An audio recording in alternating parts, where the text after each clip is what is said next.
Awake me, reverend Dean, and con these lines. Consider all that's in these written signs. Whether you pace your dim cathedral's nave, praying that God men from their follies save, or solitary walk St. Patrick's Close, for melancholy's what you seek the most, or in your library, seated in a chair, writing satiric poems with not a care, but knowing you and where you most delight, I'll bet you're in the Privy, having a shite. So take your seat in that retired room, with just one candle to dispel the gloom. Read what me paper says, for good or ill, and after it can serve you as you will. For though old vellum rotted to the deuce, for paper we have found a better use, which, once it has been scribbled on by men, goes to the jakes to be inscribed again. The text I have in mind to preach upon, of all the things you writ, I pick out one. That men, 'twas all humanity you meant, are ne'er so serious, thoughtful, and intent, more likely to be wise, and less of a fool, than when, behind closed doors, they sit at stool. Here is the weighty topic I can use, the subject that inspires me Grub Street muse. To find more weighty thought you couldn't hope in solemn conclaves to elect a pope, or when, at some vexed emperor's command, grave senates weigh the fortunes of the land. As men think, when both bowels and brains the tax, within the privy, sitting on the jacks. 'Tis passing wondrous how so small a space houses the greatness of the human race.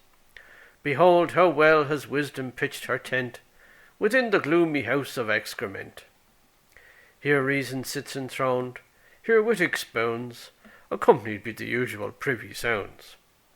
The thinker, though his back be to the wall, combats the realms of nonsense one and all. The wit, assailed by dunces, loath to yield, imagines he is on the battlefield, recalls, amid the privy sounds and smells, the reeking cannon and exploding shells.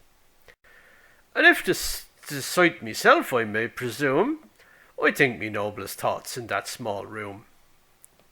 So hear me night thoughts, and 'tis only fit that you should read them seated as I sit, reflecting on the meaning of each word, as musing deeply you bring forth a third. For Socrates, when men to think he made, compared his converse to the midwife's trade, and we, when thus we labour mightily, bring forth both foulness and philosophy. So from my privy fast a servant takes an epistle to deign swift upon his jakes, just as two monarchs, though each rules alone, write letters of advice from throne to throne. Here, where I may soliloquize out loud, and pensive sit, far from the modern crowd, the body's needs being served, as here they can, me mind thinks on the fate of puny man. Misfortunes come upon him in his prime, and end his life before its proper time. And if the body be to illness prone, how fragile is the mind, proud reason's throne. A man may be beset with groundless fear, with hypochondria that no friend can cheer, with melancholy, plague attend our wits, with vapours, agues, twitches, ticks, and fits. Man looks on nature and it makes him glad. He looks within, finds reason to go mad.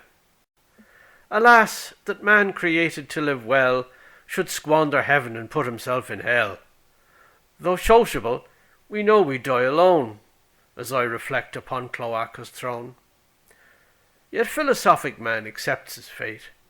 There is no point to avoid the shafts of fate. Take up the risk, fear nothing and be glad, and think that you may be already mad. Proclaim not from the housetops this great truth. Keep it for privy chambers, and forsooth, if you tell men the secret, they will say, you're mad, though you're not madder much than they. They'll lock you up and throw away the key, condemned to live and die in privacy. So keep the secret of proud reason's fall, and read the writing on the privy wall. just as men shame to say what they do here, although all know and do it, have no fear. The noblest thought inspires us when alone. Our state is kingly, seated on this throne. So let us be a college like them wits, the academy that in Legado sits, of every science the Royal Society, and Privy Council to His Majesty.